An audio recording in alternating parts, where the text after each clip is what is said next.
Hey guys, it's Jordan here from Switchwatch, back again with another review, this time of Penny Punching Princess on the Nintendo Switch. Thanks to NIS America, as always, for providing this review code so I can tell you guys if it's worth your hard-earned cash or not. Question of today is quite a difficult one. What is your favourite game with a weird name? Have a think about that. Let's get on with it. It seems that NIS America are fully in love with the Nintendo Switch, with an impressive lineup of games coming this year and beyond. After The Longest 5 Minutes releasing last month, the second game in their volley of quirky titles is Penny Punching Princess. With a delightfully alliterative name, it may either grab your attention or falsely lead you to think it's a bit of a throwaway girly game. But no, Penny Punching Princess is certainly worth a look for hardcore gamers. The story of Penny Punching Princess begins with the titular princess on her warpath of vengeance. Long ago, the rise of capitalism caused the ruler of the Great Kingdom to fall. Having been tricked into investing in some dodgy foreign exchange scheme, the king succumbed to the Dragalones tribe and soon died of shame. His once sweet daughter wants to seek revenge and beat the living daylights out of the Dragalones by using the very thing that brought down her father's kingdom: money. It's a simple story with one very prominent concept: money. Money, money, money, money.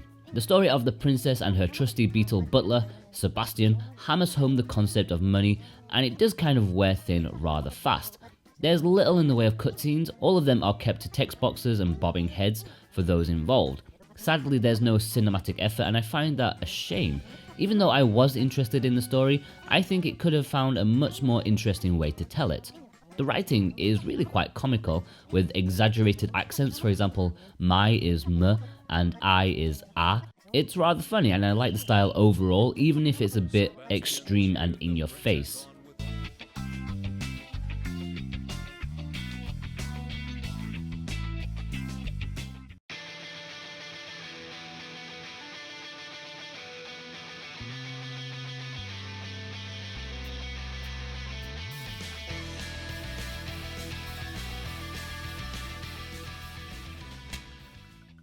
As you'd expect from any NIS America game, the soundtrack is top notch. It's really upbeat, frenetic and whimsical, as with the premise of the game.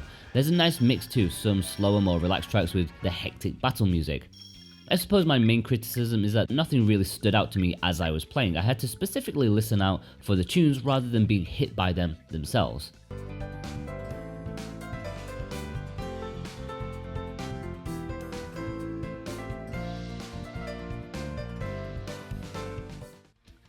Visually, I think the game is okay. It's bright and colourful and full of comic violence, which we all love as gamers. Just by looking at it, you know it's not exactly pushing the Switch to any limits, as can be seen via the small file size of less than a gigabyte. Characters are sprite-based and look really awesome with nice amounts of animation frames. Of course, the HDness of it makes the sprites really pop off the screen, especially in handheld mode. Where the game falters is in the environments. They're all a bit copy and paste for my liking. Levels are a bit bland, with no personality in each of the separate offerings. Each chapter has a set colour and theme, but overall it's a bit disappointing in this area. The game performs almost perfectly on the Switch, in both docked and handheld. I only noticed a few drop frames if the action became just a little too mental, but even then it's questionable if I was just imagining it or not, so nothing to worry about in this department. The gameplay is where things get a little difficult to talk about. Penny Punching Princess is a wacky game, but at its core it's an over-the-top isometric brawler. You run around the environments beating the pulp out of enemies. This game, however, adds elements on top of that really sets it apart from the rest. You have your normal spamming attack plus a push away button if enemies get too close to you. There's a dodge roll as well as a strong attack, a skill attack, and even a panic attack which will drain your health. It sounds like a lot, and the odd thing is, it seems like too much, yet not enough. While there are options, the general gameplay loop seems to involve doing the normal attack a few times, then pushing the enemy away, almost like you'd see in a Dynasty Warriors game. Sadly, your normal attacks aren't exactly varied too. The main gimmick of Penny Punching Princess is the magic calculator, which you can use to bring bribery to the enemies or spend your cash to give you access to what's known as a miracle coin, granting you a special power. To bring up your calculator in battle, you hold the ZL button. From the side of the screen, a number input device will pop out. It looks a bit overwhelming at first, but it's simpler than it looks.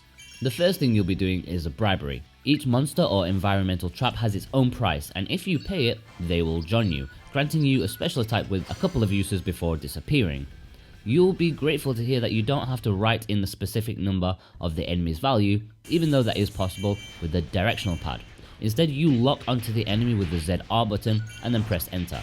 It's far more efficient, but in my opinion, it has an annoying flaw that often got me into trouble. The fact is, my button inputs were often way ahead of what the game was capable of doing. My instantaneous reaction was to slam ZL, ZR, and then confirm, all within a second of each other. Something not really difficult to do, of course, but the game would more often than not miss the ZR input, leading to me pressing the number 5 key on the number pad. Annoying, yes, but made all the more worse thanks to the need to then manually use the D-pad to cancel the 5 input. Bear in mind, all of this is going on in real time with enemies and hazards to avoid. The bigger the enemy, the bigger the price on its head. Some small grunts will cost you 100 minimum, but the later enemies can go into thousands.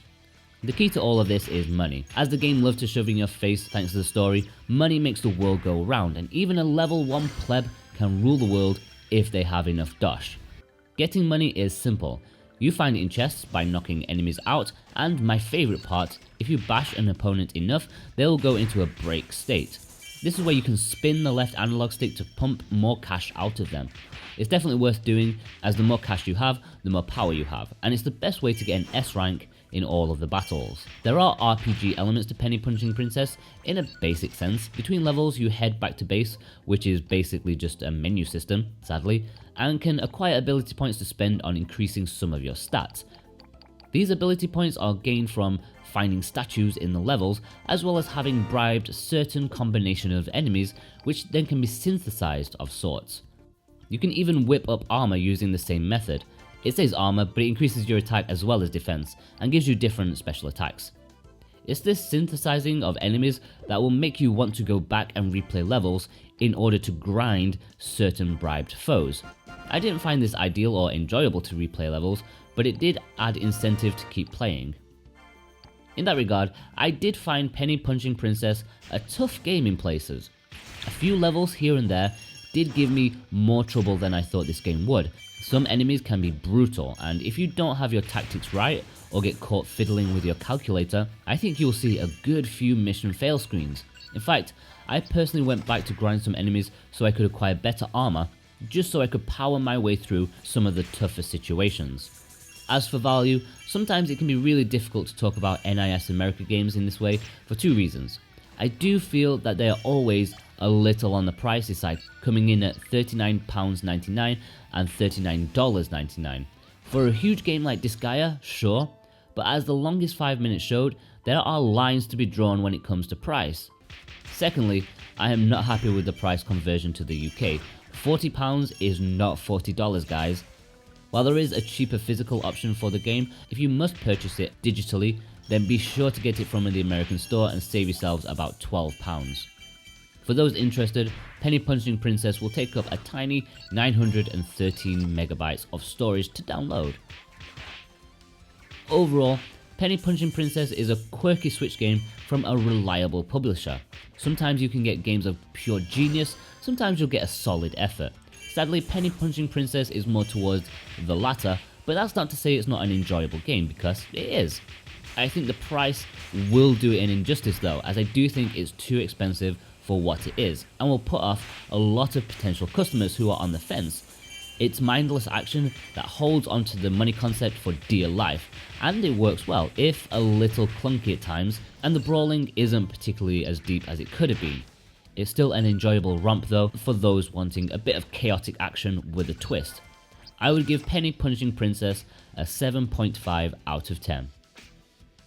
Okay guys, thank you very much for watching. I hope you've enjoyed this review. If you're a regular Switch watcher, then hit that like button and leave a comment below. If you're new, then why not consider subscribing, as we are committed to providing the best Switch related content on YouTube, full stop. You won't regret it.